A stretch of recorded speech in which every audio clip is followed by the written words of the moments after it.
Good evening to all of you. मैं देवाराम सारंग स्वागत करता हूं आप सबका आपके अपने यूट्यूब चैनल सरोकार एग्री इंस्टीट्यूट पर। वे विद्यार्थी जिन्होंने अभी तक चैनल को सब्सक्राइब नहीं किया वे चैनल को सब्सक्राइब कर दीजिए और अपने दोस्तों के पास में भी ज़्यादा से ज़्यादा शेयर कीजिए, क्योंकि अपने जो फिफ्थ सेमेस्टर है उस फिफ्थ सेमेस्टर के जितने भी सब्जेक्ट हैं उन सब का पेपर सॉल्यूशन है वो मैं आपको यहाँ पर लेके आया हूँ। सरोकार एग्री इंस्टीट्यूट के यूट्यूब चैनल पे आपको मिल जाएगा। जिस प्ले लिस्ट में आप अभी वीडियो देख रहे हो उस प्ले लिस्ट में जाओगे तो आपको सभी सब्जेक्ट के पेपर सॉल्यूशन है वो अपलोड किए हुए मिल जाएंगे, जिसके अलग अलग पार्ट है। 2 पार्टों के अंदर प्रत्येक सब्जेक्ट के 2 पार्ट है, फर्स्ट पार्ट और सेकंड पार्ट, जिसमें लगभग पिछले 4 से 5 साल के जितने भी क्वेश्चन है उन सभी का है पेपर सॉल्यूशन वहाँ पर आपको मिल जाएगा।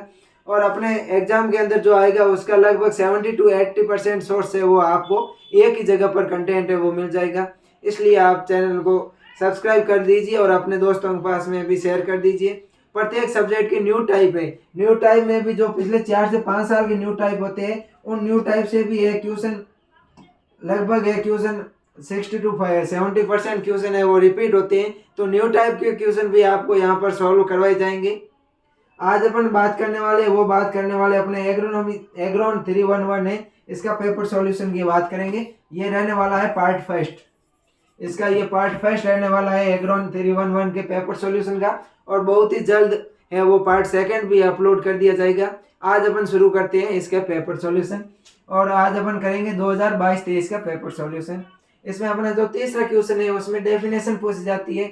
इसमें पहली डेफिनेशन है वो है रिमोट सेंसिंग या सुदूर संवेदन। अपन को बताना है रिमोट सेंसिंग या सुदूर संवेदन क्या होता है। तो किसी वस्तु के भौतिक शारीरिक संपर्क में आए बिना उस वस्तु से संबंधित जानकारी प्राप्त करना रिमोट सेंसिंग कहलाता है। कोई भी वस्तु है उस वस्तु के भौतिक तथा शारीरिक संबंध में आए बिना, अगर अपन किसी भी वस्तु है उस वस्तु के भौतिक और शारीरिक संपर्क में आए बिना उस वस्तु की संपूर्ण जानकारी प्राप्त कर लेते हैं तो उसको अपन क्या बोलते हैं, रिमोट सेंसिंग या सुदूर संवेदन के नाम से जानते हैं। दूसरी डेफिनेशन है वो है जीपीएस क्या होता है। अपन को क्या बताना है, GPS global positioning system. GPS क्या होता है, ग्लोबल पोजिशनिंग सिस्टम के बारे में अपन को बताना है। उपग्रह नेटवर्क आधारित नेविगेशन प्रणाली है, उपग्रह नेटवर्क है, सैटेलाइट नेटवर्क है, उसके आधारित नेविगेशन प्रणाली है जो सटीकता के साथ 100 से 0.01 मिलीमीटर स्थलीय जानकारी, अक्षांशीय देशांतर और ऊंचाई को रिकॉर्ड करता है।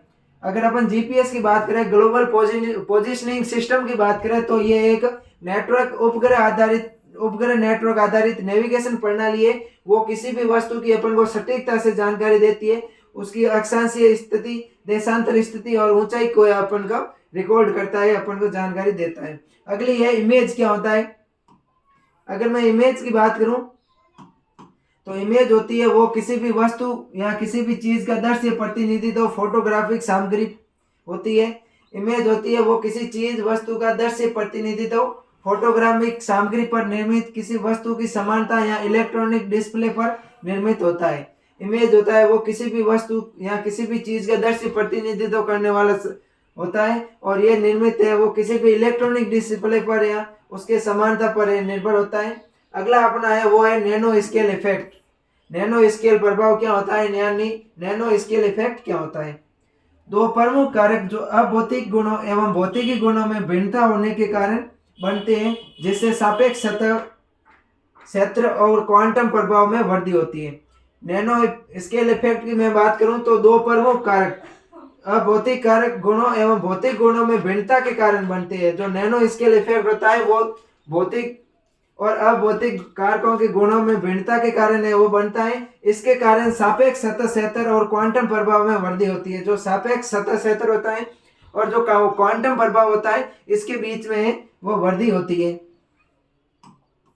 अगला है अपना उपज का मूल्यांकन या यील्ड मॉनिटरिंग क्या होता है। क्या उपज का मूल्यांकन या यील्ड मॉनिटरिंग क्या होता है। सूक्ष्म स्तर पर योजना बनाने व फसल बीमा मांग के लिए क्षेत्रीय व राष्ट्रीय स्तर पर फसल कटाई पूर्व फसल उपज का अनुमान लगाया जाता है, जिसको अपन यील्ड मॉनिटरिंग बोलते हैं। यील्ड मॉनिटरिंग की मैं बात करूं स्टूडेंट्स, उपज के मूल्यांकन की बात करूं तो उपज का मूल्यांकन क्या होता है, सूक्ष्म स्तर पर योजना बनाने तथा फसल बीमा मांग के लिए क्षेत्रीय व राष्ट्रीय स्तर पर फसल कटाई पूर्व फसल उपज का अनुमान लगाया जाता है उसको अपन हेल्थ मॉनिटरिंग के नाम से जानते हैं। अगला अपना डिफरेंट है वो है बायोटेक्नोलॉजी, जैव तकनीक और बायो इन्फॉर्मेटिक या जैव सूचना विज्ञान। जैव तकनीक और जैव सूचना विज्ञान, बायो इन्फॉर्मेटिक और बायोटेक्नोलॉजी के बीच में अपन को डिफरेंट बताना है। अगर मैं बात करूं बायोटेक्नोलॉजी की, बायोटेक्नोलॉजी एक व्यापक क्षेत्र है जिसमें सामाजिक लाभ के लिए नए नए उत्पादों टेक्नोलॉजी को विकसित करने के लिए जीवित जीव व विभिन्न प्रक्रियाओं का उपयोग किया जाता है।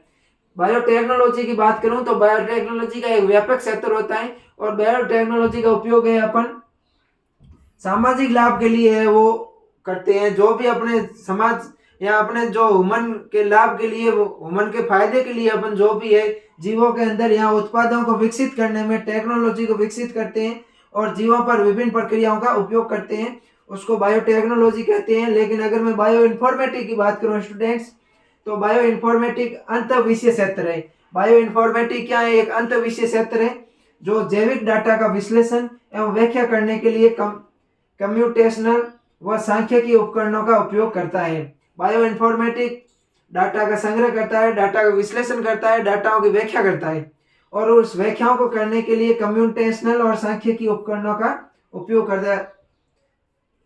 जो जैव तकनीक है, बायोटेक्नोलॉजी है, ये प्रयोगशाला आधारित तकनीक है, लेकिन जो बायो इन्फॉर्मेटिक है ये कंप्यूटर बेस्ड टेक्निक है।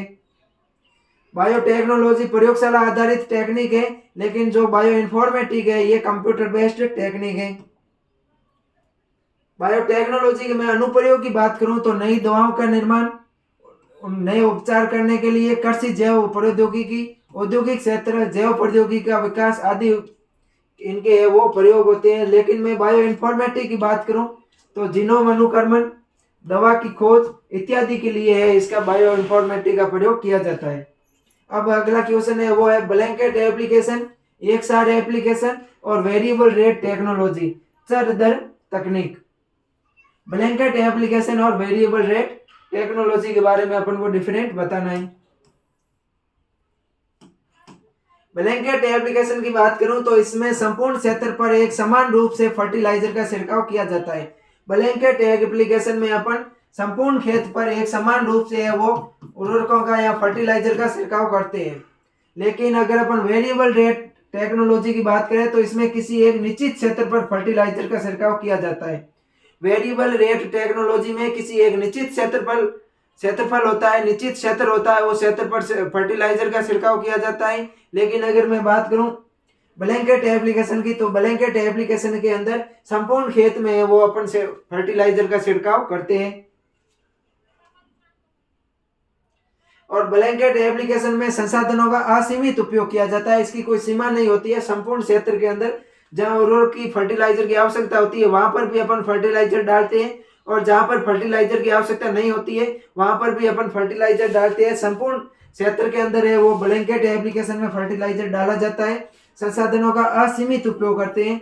लेकिन अपन वेरिएबल रेट टेक्नोलॉजी में जहां पर अपन को निश्चित क्षेत्र होता है, जिस जगह पर फर्टिलाइजर की आवश्यकता होती है उसी जगह पर ही अपन फर्टिलाइजर का यूज करते हैं और इसमें है संसाधनों को संरक्षित करते हुए उसका उपयोग है वो सीमित किया जाता है। संसाधनों को क्या करते हैं इसमें अपन वेरिएबल रेट टेक्नोलॉजी में संसाधनों को अपन संरक्षित करते हैं और इसका प्रयोग होता है वो सीमित होता है। अगर मैं ब्लैंकेट एप्लीकेशन की बात करूं तो इसमें पोषक तत्वों का प्रयोग अक्सर मृदा की आवश्यकता के अनुरूप नहीं किया जाता है। ब्लैंकेट एप्लीकेशन के अंदर पोषक तत्वों का प्रयोग मृदा की आवश्यकता के अनुरूप नहीं किया जाता है, जबकि वेरिएबल रेट टेक्नोलॉजी में किसानों को दक्षता बढ़ाने और पैदावार में सुधार करने के लिए मदद मिलती है और इसमें अपन जो पोषक तत्वों का प्रयोग करते हैं, जो न्यूट्रिएंट का प्रयोग करते हैं वो मृदा की आवश्यकता के अनुसार करते हैं। अगला अपना क्वेश्चन है सटीक कृषि में उपयोग होने वाली तकनीक के बारे में बताइए। ये क्वेश्चन 2023-24 का अपन पेपर सॉल्यूशन करेंगे, तो उस 2023-24 के पेपर सॉल्यूशन में ये क्वेश्चन मिल जाएगा, वहां पर आपको पूर्ण रूप से इसकी व्याख्या मिल जाएगी। अगला अपन क्वेश्चन की बात करते हैं। अगला क्वेश्चन है अपना सुदूर संवेदन की अवधारणा बताइए। कॉन्सेप्ट ऑफ रिमोट सेंसिंग के बारे में अपन को बताना है। किसके बारे में बताना है? रिमोट सेंसिंग के बारे में अपन को बताना है कि रिमोट सेंसिंग है वो क्या होता है। रिमोट सेंसिंग या सुदूर संवेदना होती है उसके बारे में अपन को बताना है। रिमोट सेंसिंग या सुदूर संवेदना क्या होती है? कि किसी भी वस्तु के भौतिक और उसके शारीरिक संपर्क में आए बिना वस्तु की संपूर्ण जानकारी प्राप्त कर लेना सुदूर संवेदना कहलाती है। जब विद्युत चुंबकीय विकिरण एक सतह पर गिरती है तो उनकी कुछ एनर्जी है वो एब्जॉर्ब हो जाती है। जब कोई भी किसी सतह पर विद्युत चुंबकीय विकिरण है वो गिरती है तो उसकी कुछ एनर्जी है वो एब्जॉर्ब कर दी जाती है, शोषित कर दी जाती है, जबकि कुछ सतह से प्रेषित हो जाती है, वो है सतह से प्रकीर्णन हो जाता है तथा बची हुई विकिरण परिलक्षित हो जाती है। तो सरफेस भी एनर्जी के रूप में रेडिएशन का इमिशन उत्सर्जन करती है। उपग्रह में डिजिटल सेंसर द्वारा परिलक्षित तथा उत्सर्जित विकिरण को रिकॉर्ड करते हैं। उपग्रह होता है, उपग्रह में डिजिटल सेंसर होते हैं, वो परिलक्षित तथा जो उत्सर्जित विकिरण होती है उनका है वो रिकॉर्ड करते हैं और उसकी अवधारणा पर है रिमोट सेंसिंग कार्य करता है। नेचुरल रिसोर्सेस के प्रबंधन के लिए सैटेलाइट रिमोट सेंसिंग का व्यापक रूप से उपयोग किया जाता है। जो नेचुरल रिसोर्स होता है, नेचुरल रिसोर्सेज है, जितने भी प्राकृतिक स्रोत जो रिसोर्सेस है उनके प्रबंधन के लिए है वो सैटेलाइट रिमोट सेंसिंग का व्यापक रूप से प्रयोग किया जाता है। अगले क्वेश्चन की बात करें अपना, तो अगला क्वेश्चन है कि वर्तमान परिप्रेक्ष्य में बायो इन्फॉर्मेटिक के संभावित अनुप्रयोगों पर एक निबंध लिखिए। अपन को वर्तमान परिप्रेक्ष्य में बायो इन्फॉर्मेटिक के संभावित अनुप्रयोगों पर एक टिप्पणी करनी है या फिर निबंध लिखना है। जैव सूचना विज्ञान के अनुप्रयोग, जो बायो इन्फॉर्मेटिक होती है, जैव सूचना होती है, उनके अनुप्रयोग की बात करूं मैं तो जैव सूचना विज्ञान एक बहुविषय क्षेत्र है। जैव सूचना विज्ञान के अंदर बहुत अधिक विषय आते हैं, यहाँ बहुविषय क्षेत्र है। इसका उपयोग कई जीवन विज्ञानों में किया जाता है, कई प्रकार की जो साइंस है उनमें किया जाता है। अगर मैं कृषि के क्षेत्र में बात करूं तो सतत कृषि विकास के लिए जीनोमिक्स, मेटाबॉलिक्स और इंटरमोक्सिस में प्रयोग करते हैं। कृषि में जीनोम अनुक्रमण का प्रभाव होता है, उनके लिए करते हैं। कृषि से जैव सूचना विज्ञान के अनुप्रयोग होता है। कृषि की दृष्टि से महत्वपूर्ण जैविक डेटाबेस का प्रयोग किया जाता है। उसके अलावा मैं पादप जीनोमिक्स की बात करूं तो मॉडल जीव की भूमिका, पादप जीनोम डेटा का प्रबंधन और विवरण, आणविक पादप प्रजनन, तर्क संगत संयंत्र सुधार, जीनोटाइप निर्माण प्रयोग और QTL विश्लेषण और मानचित्रण में इनका प्रयोग किया जाता है। बायो इन्फॉर्मेटिक का प्रयोग किया जाता है। अगला अपना क्वेश्चन है वो है STCR क्या है। क्या है अगला क्वेश्चन अपना, STCR क्या है? सॉइल टेस्ट क्रॉप रेस्पॉन्स क्या है? अगर मैं बात करूं STCR की बात करूं तो इसका पूरा फुल फॉर्म होती है वो होती है soil test crop response. Soil test crop response या STCR अप्रोच के आधार पर उर्वरकों की सिफारिश लाभों की विवेचना कीजिए।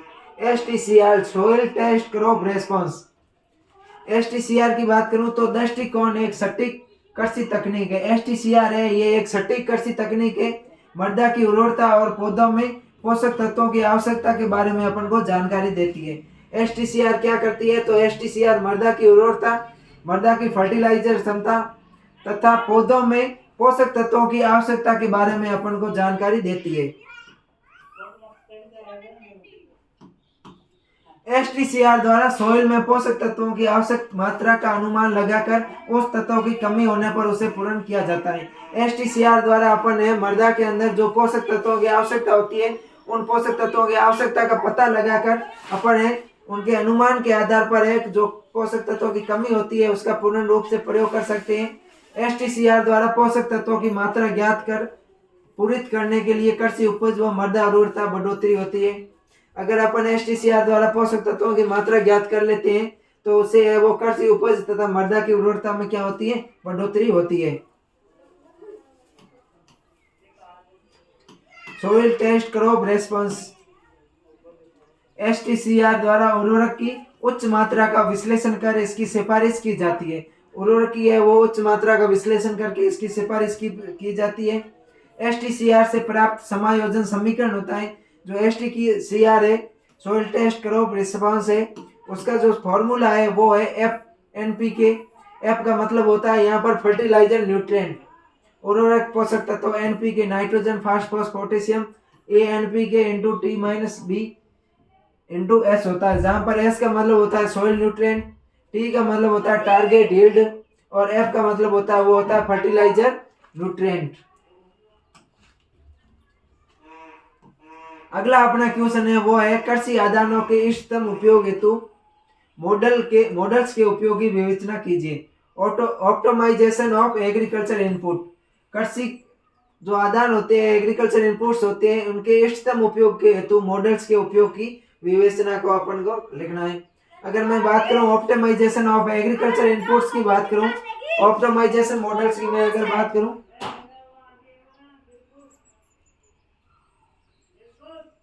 ऑप्टिमाइजेशन मॉडल्स का उद्देश्य यूनिवर्सिटियों के संदर्भ में तंत्र के व्यवहारिक प्रचलन हेतु सर्वोत्तम विकल्प ही खोज करता है। जो ऑप्टिमाइजेशन मॉडल्स होता है ये सर्वोत्तम विकल्प की है वो खोज करता है। समाधान प्राप्त करने के लिए उन निर्णय नियमों का प्रयोग करते हैं जो कुछ अनुकूल एल्गोरिथम के संगत होते हैं और इस कारण इनकी संरचना में कुछ अनियमितता भी आ सकती है।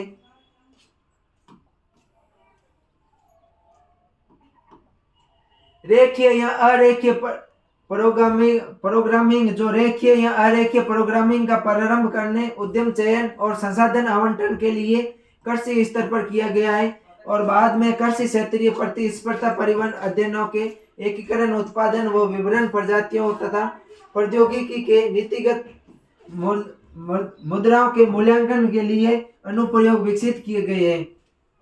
अनुकूलन मॉडल कई जैविक विवरणों को शामिल करने की अनुमति नहीं देते हैं तथा वास्तविकता का खराब प्रदर्शन कर सकता है। अगला क्वेश्चन है अपना कि सटीक कृषि के मर्म को समझाएं और सटीक कृषि में प्रयुक्त होने वाले औजार व उपकरणों का वर्णन कीजिए। अपन को इसमें जो प्रिसीजन फार्मिंग है उस प्रिसीजन फार्मिंग को बताना है और उसके प्रयुक्त होने वाले विभिन्न जो उपकरण है उन उपकरणों के बारे में अपन को बताना है। अगर मैं बात करूं प्रिसीजन फार्मिंग की, प्रिसीजन फार्मिंग एकीकृत सूचना उत्पादन आधारित कृषि प्रणाली है।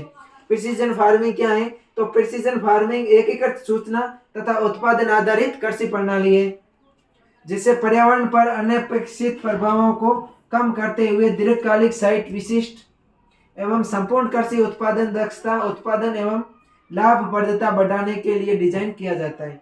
अगर मैं बात करूं प्रिसीजन फार्मिंग की बात करूं तो प्रिसीजन फार्मिंग एकीकृत सूचना तथा उत्पादन आधारित कृषि प्रणाली है और जिससे पर्यावरण पर अनपेक्षित प्रभाव जिसका है वो पर्यावरण पर कोई भी हानिकारक प्रभाव नहीं पड़ता है, दीर्घकालिक साइट विशिष्ट होता है एवं संपूर्ण कृषि उत्पादन दक्षता उत्पादन एवं लाभप्रदता बढ़ाने के लिए डिजाइन किया जाता है। मैं अगर प्रिसीजन फार्मिंग के एम्स की बात करूं, इसके मुख्य उद्देश्यों की बात करूं, किसकी बात करूं, इसके एम्स या उद्देश्य की बात करूं तो इसमें पहला है at improving performance environment concept of precision farming, right input right time right amount right place right manure, ये होता है इसका कॉन्सेप्ट होता है। प्रिसीजन एग्रीकल्चर में प्रयुक्त होने वाले औजार है वो 2022-23 के जो 5वां क्वेश्चन है उसमें बताया हुआ है वो अपन कर लेंगे। अगला अपना क्वेश्चन है वो है कृषि में सुदूर तकनीकों के अनुप्रयोग की सीमाओं की विवेचना कीजिए।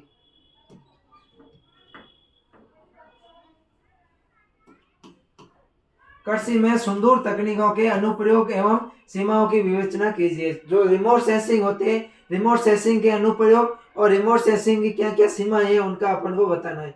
रिमोट सेंसिंग की प्रमुख सीमा तापमान, अगर मैं पहले सीमा की बात करूं तो इसमें तापमान, आर्द्रता, हवा की गति और दिशा जैसे भौतिक मापदंडों को मापने में असमर्थता है। रिमोट सेंसिंग है वो सीमा, उसकी सीमाओं की बात करूं इसके तो इसमें अपन तापमान, आर्द्रता, हवा की गति और दिशा जैसे भौतिक मापदंडों को मापने में असमर्थ है। रिमोट सेंसिंग मिट्टी की नमी की मात्रा का प्रत्यक्ष माप प्रदान नहीं करता है। रिमोट सेंसिंग है वो अपन को मिट्टी की जो नमी होती है उस नमी की मात्रा का है वो प्रत्यक्ष माप प्रदान नहीं करता है। रिमोट सेंसिंग में कार्य क्षमता को बढ़ाकर चढ़ाकर बताया जाता है। जो कार्य क्षमता होती है उस कार्य क्षमता को रिमोट सेंसिंग में बढ़ा चढ़ाकर वो बताया जाता है। रिमोट सेंसिंग डेटा संग्रह और विशिष्टीकरण स्पष्टीकरण विशिष्ट उपकरण और आवश्यक कौशल के कारण महंगा होता है। रिमोट सेंसिंग होता है, इसमें डेटा संग्रह और उसके विशिष्टीकरण के लिए स्पष्टीकरण के लिए विशिष्ट उपकरण होते हैं और आवश्यक कौशल के कारण होता है वो महंगा होता है। अब मैं बात करूं application of remote sensing in agriculture. कृषि के अंदर इसके अनुप्रयोग की बात करूं तो रिमोट सेंसिंग कृषि क्षेत्र में निगरानी करने में महत्वपूर्ण कार्य करता है। एग्रीकल्चर में रिमोट सेंसिंग के अनुप्रयोग बात करें तो साइंटिफिक एप्लीकेशंस वैज्ञानिक अनुप्रयोग है इसके। उसके अलावा मैं बात करूं तो ये सभी प्रकार के पौधों के इंडिसियस युक्त फसल में विज्ञान में प्रयुक्त कर सकते हैं अपन। एग्रीकल्चर क्लाइमेटोलॉजी में प्रयोग करते हैं। एग्रीकल्चर इकोसिस्टम में इसका प्रयोग करते हैं। जियोग्राफिकल चेंज होता है उसमें अपन इसका रिमोट सेंसिंग का प्रयोग करते हैं। हाइब्रिडोलॉजी में करते हैं। Soil surface climate soil science local ecosystem और बॉटनी एंड फॉरेस्ट्री के अंदर अपन रिमोट सेंसिंग का मुख्य रूप से प्रयोग करते हैं। अब अपन बात करें मैनेजमेंट एप्लीकेशन। अगर इनका मैनेजमेंट एप्लीकेशन की बात करें तो field ecology crop condition crop disadvantage crop classification land use and evolution in सब की अपन को वो जानकारी देते हैं। कृषि सूचना पद्धति में इसका योगदान है। कृषि एवं शहरी विकास का अध्ययन भूमि सुधार सिंचित क्षेत्रों की खोज जल उपयोग दक्षता मृदा सर्वेक्षण अपर्दन मृदा वर्गीकरण मृदा प्रबंधन मृदा प्रदूषण इन सब के बारे में अपन को ये रिमोट सेंसिंग है वो जानकारी देता है। पिछले कुछ वर्षों में भारत में रिमोट सेंसिंग की टेक्नोलॉजी का संतोषजनक उपलब्धि प्राप्त हुई है। वो फसल उत्पादन पूर्वानुमान और मृदा मानचित्र में है। मुख्य रूप से है रिमोट सेंसिंग का संतोषजनक अपन को उपलब्धियां प्राप्त हुई है। उसके बाद में मैं बात करूं स्टूडेंट तो अगला अपना क्वेश्चन है वो है फॉरम स्तर पर उत्पादकता बढ़ाने हेतु नैनो तकनीकी के उपयोग की विवेचना करनी है। अपन को इसमें नैनो तकनीकी है जो नैनो टेक्नोलॉजी है उस नैनो टेक्नोलॉजी के उपयोग की विवेचनाओं के बारे में अपन को बताना है।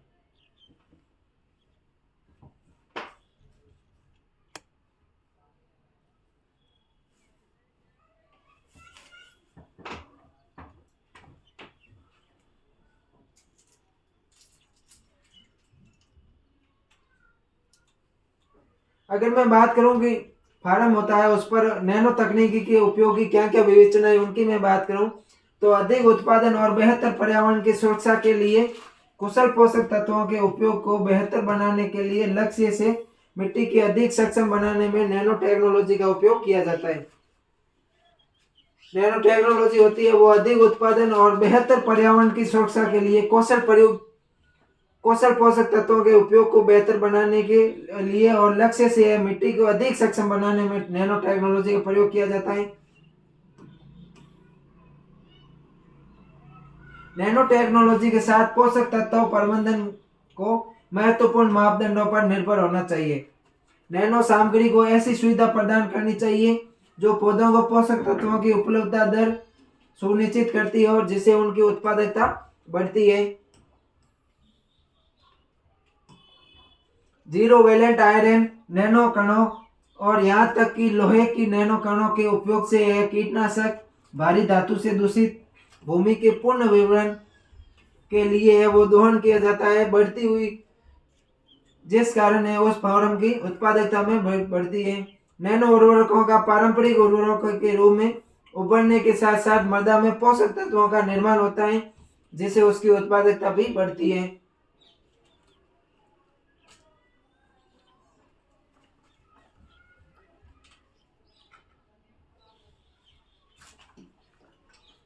नैनो जियोलाइट्स का अनुप्रयोग मृदा में अम्लता के प्रभाव को कम किया जाता है। नैनो जियोलाइट्स है इसके उपयोग से मृदा की अम्लता का प्रभाव कम होता है जिससे उत्पादन पर अम्लता से पड़ने वाले प्रभाव को कम किया जाता है।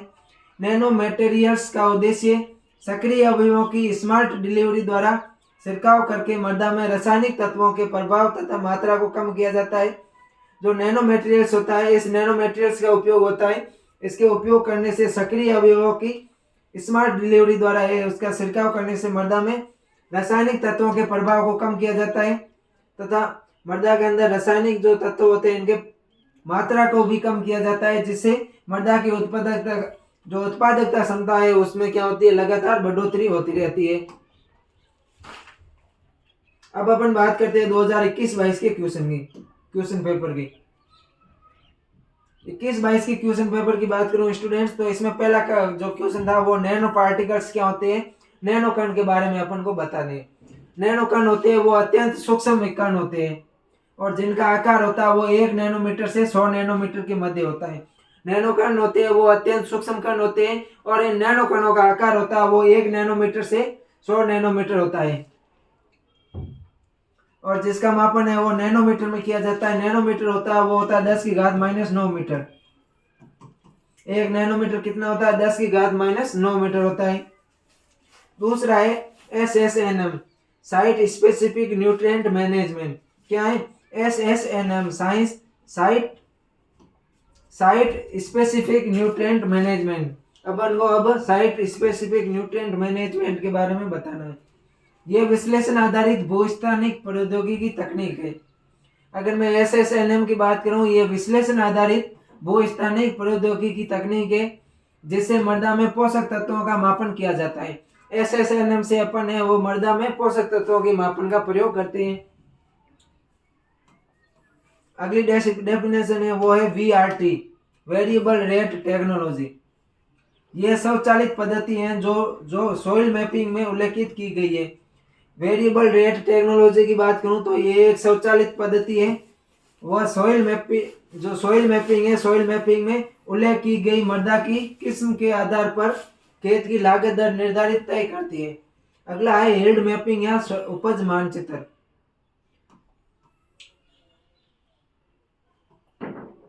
अगर मैं यील्ड मैपिंग या उपज मानचित्रण की बात करूं तो कृषि के किसी क्षेत्र में फसल की उपज और नमी की मात्रा का विश्लेषण के लिए जीपीएस डाटा का उपयोग मानचित्र बनाना और यील्ड मैपिंग कहलाता है। कृषि के किसी भी क्षेत्र में फसल की उपज और नमी की मात्रा का विश्लेषण करने के लिए जीपीएस डाटा का उपयोग करके मानचित्र बनाना यील्ड मैपिंग कहलाता है। अगला है अपना एरियल फोटोग्राफी या हवाई आलोक चित्र विधि। एरियल फोटोग्राफी पृथ्वी के सतह के मानचित्रण का अध्ययन करने के लिए हवा के माध्यम से तस्वीरें लेना। अगर अपन पृथ्वी की सतह का अध्ययन करने के लिए हवा के माध्यम से वो फोटो लेते हैं, चित्र लेते हैं, तस्वीरें लेते हैं, तो उसको एरियल फोटोग्राफी कहते हैं। वर्तमान समय में इसका उपयोग फसल की जानकारी प्राप्त करने के लिए वो किया जाता है।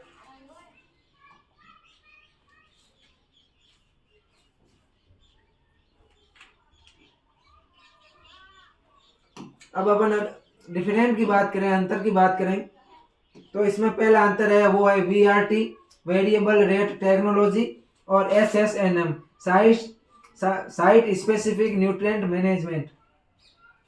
VRT एक स्वचालित पद्धति है और जो SSNM है ये विश्लेषण आधारित पद्धति है। SSNM विश्लेषण आधारित पद्धति है जबकि VRT एक स्वचालित पद्धति है। परिशुद्ध खेती से संबंधित टेक्नोलॉजी है। VRT है वो प्रिसिशन फार्मिंग या परिशुद्ध खेती से संबंधित तकनीकी है, जबकि SSNM भूस्थानिक टेक्नोलॉजी से संबंधित है। VRI में सॉइल मैपिंग का उल्लेख किया जाता है। VRI में अपन किसका उल्लेख करते हैं, सॉइल मैपिंग का उल्लेख करते हैं, जबकि जो SSNM है इसमें मृदा में पोषक तत्वों का मापन किया जाता है। SSNM site specific nutrient management में अपन पोषक तत्वों का है वो मापन करते हैं। अगला अपना जो डिफरेंट है वो है प्रिसिशन फार्मिंग, सटीक खेती, और कन्वर्टर फार्मिंग या पारंपरिक खेती के बारे में अपन को बताना है। सटीक खेती और पारंपरिक खेती के बारे में बताना है। सटीक खेती को अपन सटीक खेती, परिशुद्ध खेती या डिजिटल फार्मिंग कहते हैं, जबकि जो पारंपरिक खेती है इसको अपन ट्रेडिशनल फार्मिंग कहते हैं। किस नाम से जानते हैं, अदर नाम है ट्रेडिशनल फार्मिंग। अगर मैं सटीक खेती की बात करूं तो सटीक खेती में बीज उर्वरकों की सटीक मात्रा का उपयोग किया जाता है, जबकि ट्रेडिशनल फार्मिंग होती है जो पारंपरिक खेती होती है, इसमें उर्वरकों का निर्धारण निर्धारित मात्रा का उपयोग नहीं करते हैं। इसमें उर्वरकों की मात्रा का निर्धारण है वो नहीं किया जाता है। छठी खेती में फसल उत्पादन के लिए अधिक मात्रा में उर्वरकों का उपयोग किया जाता है और जो पारंपरिक खेती होती है इसमें उर्वरकों का उपयोग कम या न के बराबर है वो किया जाता है। छठी खेती से प्राप्त प्रोडक्ट कम पौष्टिक होता है, जबकि ट्रेडिशनल फार्मिंग होती है उससे प्राप्त प्रोडक्ट अधिक पौष्टिक होता है।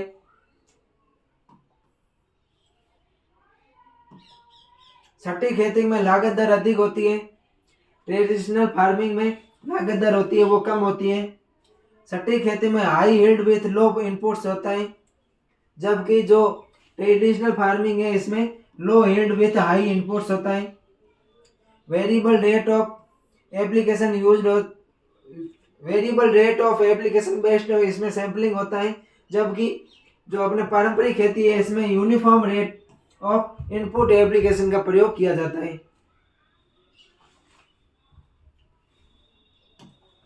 मैं अगर क्वेश्चन की बात करूं तो अगला क्वेश्चन है अपना प्रिंसिपल ऑफ रिमोट सेंसिंग। हर बार है वो सुदूर संवेदना रिमोट सेंसिंग से संबंधित क्वेश्चन आता है, तो ये क्वेश्चन है बहुत ही इंपॉर्टेंट क्वेश्चन है। रिमोट सेंसिंग और सुदूर संवेदन को आपको पढ़ लेना है। अगर मैं इसके सिद्धांत की बात करूं तो विद्युत चुंबकीय ऊर्जा को तरंग दैर्ध्य द्वारा वर्गीकृत किया जाता है तथा विद्युत चुंबकीय स्पेक्ट्रम बनाने की व्यवस्था की गई है। अगर मैं रिमोट सेंसिंग की बात करूं तो रिमोट सेंसिंग में क्या होता है, विद्युत चुंबकीय ऊर्जा को तरंग दैर्ध्य द्वारा वर्गीकृत किया जाता है तथा विद्युत चुंबकीय स्पेक्ट्रम बनाने की व्यवस्था की गई है। विद्युत चुंबकीय ऊर्जा का वायुमंडल तथा पृथ्वी की सतह के साथ में संपर्क होता है, जिससे महत्वपूर्ण ऊर्जा का संरक्षण होता है।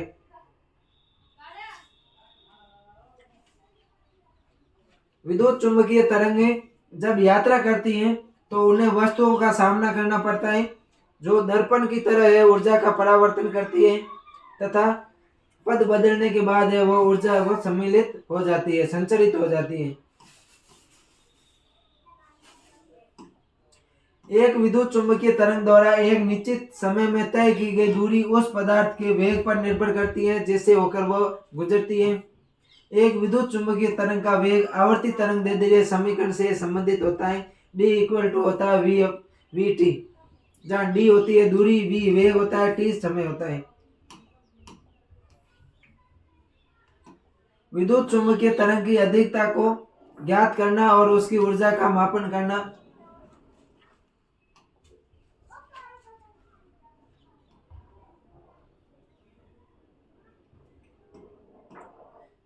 विद्युत चुंबकीय तरंगों में कई घटनाओं के कारण ऊर्जा व्यय होती रहती है। अगला अपना क्वेश्चन है वो है सॉइल मैपिंग या मृदा मानचित्रण या सॉइल मैपिंग क्या होता है उसके बारे में अपन को बताना है। अगर मैं बात करूं सॉइल मैपिंग की तो विभिन्न स्तरों पर योजना की आवश्यकताओं को पूरा करने के लिए 1 मिलियन से 1:4000 तक के विभिन्न पैमाने पर मृदा मानचित्रों की आवश्यकता होती है। विभिन्न स्तरों पर योजना की आवश्यकता के लिए उनकी योजनाओं को पूरा करने के लिए 1:1 मिलियन से 1:4000 तक के विभिन्न प्रकार के पैमाने होते हैं, वो मृदा मानचित्रण की आवश्यकता होती है। मृदा मानचित्रों के पैमानों का सीधा संबंध सूचना सामग्री व क्षेत्र की जांच से होता है, जो राष्ट्रीय स्तर पर सूक्ष्म स्तरीय योजनाओं के लिए 1:1 मिलियन के छोटे छोटे पैमाने पर किया जाता है।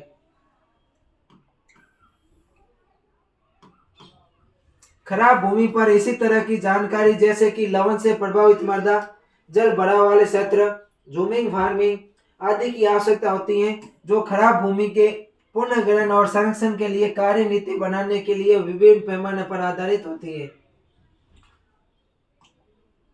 मृदा व भूमि की सरल मानचित्रण के लिए सुदूर संवेदन का अपन प्रयोग करते हैं। मृदा मानचित्रण के तरीके, कंप्यूटर एडेड दृष्टिकोण, इन सब के लिए सॉइल मैपिंग जरूरी है।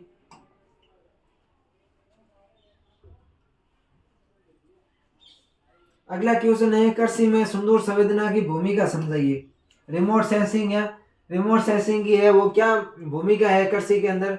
Role of remote sensing in agriculture. बड़े जियोग्राफिकल एरिया को एरिया से up to date data information प्राप्त करने की अपेक्षा सस्ती व तेज विधि है। अगर कोई बड़ा जियोग्राफिकल एरिया है, अपने पास बड़ा भौगोलिक एरिया है, उसे अप टू डेट डाटा प्राप्त करने की अपेक्षा है ये सस्ती व सबसे तेज विधि है। Remote sensing. रिमोट सेंसिंग कृषि क्षेत्रों की निगरानी करने में महत्वपूर्ण कार्य करती है। रिमोट सेंसिंग द्वारा कृषि हेतु भूमंडलीय परिवर्तनों का आकलन कर कृषि पर पड़ने वाले विपरीत प्रभावों को कम किया जाता है। रिमोट सेंसिंग द्वारा कृषि जलवायु के आधार पर फसलों का वर्गीकरण किया जाता है। रिमोट सेंसिंग द्वारा फसल के उत्पादन का आकलन लगा लिया जाता है। रिमोट सेंसिंग द्वारा पारिस्थितिकी विज्ञान का आकलन कर फसल के उत्पादन को बढ़ाया जाता है।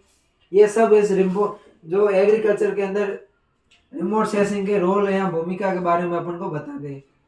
अगला अपना छठा क्वेश्चन है, यह है कि जियो इन्फॉर्मेटिक्स एवं उसकी विभिन्न अवधारणा के बारे में बताना है। अपन को बताना है जियो इन्फॉर्मेटिक्स क्या होता है और इसकी अवधारणा के बारे में बताना है। जियो इन्फॉर्मेटिक्स पृथ्वी के निकाय के भीतर सूचना के एकीकरण, प्रसंस्करण, प्रसार की विज्ञान है।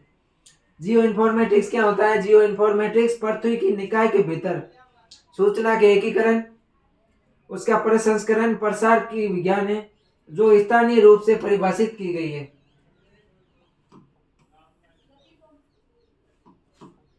यह डाटा का कलेक्शन, विश्लेषण, व्याख्या करने व विपरीत करने, उनका उपयोग करने का विज्ञान है और प्रौद्योगिकी है।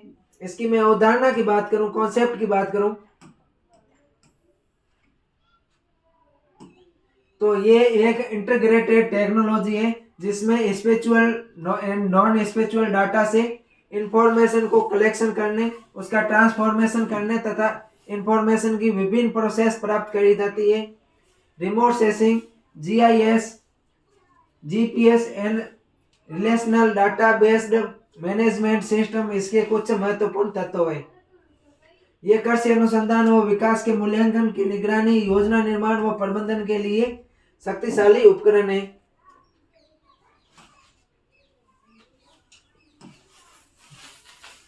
अगला क्वेश्चन है, सटीक खेती में समस्याओं को समझाना है। अपने जो सटीक फार्मिंग है, अपने वो सटीक फार्मिंग में समस्याओं को समझाना है। सटीक कृषि से तात्पर्य है कि सही समय पर सटीक मात्रा में कृषि उत्पादन जैसे कि पानी, खाद, उर्वरक इत्यादि का अनुप्रयोग जिसमें कम एवं उचित लागत पर है उच्च लाभ प्राप्त होता है। इसके अगर मैं समस्याओं की बात करूं तो समस्याएं हैं कि मुख्य रूप से चुनौतियों में से एक इसमें शामिल प्रौद्योगिकी, उच्च लागत एवं जटिलताएं। उसके अलावा मैं बात करूं तो किसानों को सटीक कृषि उपकरणों का उपयोग करने के लिए उपकरण, सॉफ्टवेयर और प्रशिक्षण में निवेश करने की आवश्यकता है जो कई लोगों, विशेष रूप से छोटे किसानों और विपरीत देश के लिए है, जो विकसित देशों के लिए सस्ती या सुलभ नहीं है, ये महंगी है। और एक अन्य चुनौती विभिन्न उपकरणों को प्लेटफॉर्मों के बीच अंतर संचालनीयता और उनका मानकीकरण की कमी होती है। यह सब इसकी सीमा है सटीक खेती की। किसानों को डेटा स्वामित्व, गोपनीयता, सुरक्षा के साथ साथ उपभोक्ता स्वीकृति पर और विश्वास से संबंधित कानून और नैतिक सामाजिक बाधाओं का सामना करना पड़ सकता है। मुख्य चुनौतियों में से इसमें एक है कि प्रौद्योगिकी का ज्ञान नहीं होता है। प्रौद्योगिकी उच्च लागत और जटिल है। किसानों की सटीक कृषि उपकरणों का अनुप्रयोग करने के लिए उपकरण, सॉफ्टवेयर और प्रशिक्षण में निवेश करने की आवश्यकता है जो कई लोगों, विशेष रूप से छोटे किसानों और विकासशील देशों के लिए सस्ती या सुलभ नहीं हो सकती है। तो आज की क्लास के अंदर अपन ने इतना ही पेपर सॉल्यूशन करेंगे। इससे जो अगला पेपर सॉल्यूशन है वो नेक्स्ट क्लास में करेंगे। मुझे आशा है कि जो आज अपन ने यहाँ पढ़ा है वो आपको समझ में आ गया होगा। तो मिलते हैं नेक्स्ट क्लास में, तब तक के लिए थैंक यू।